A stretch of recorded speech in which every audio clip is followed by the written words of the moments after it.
పసిపాపమన్న ప్రతి మనిషిలోనూ పరమాత్ముడున్నాడని, వాడు పరిశుద్ధుడవుతాడని, గోళీల ఆటల్లో కొండంత సత్యం చాటావు ఓ సాయి, మమ్ము సాకావు మా సాయి.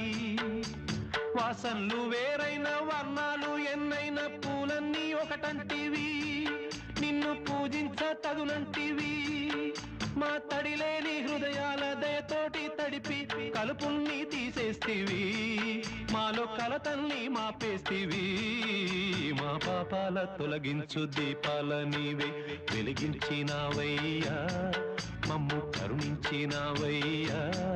జన్మ జన్మాల పుణ్యాల పంటల్లే నిన్ను దర్శించినామయ్యా, మేము తరించినామయ్యా.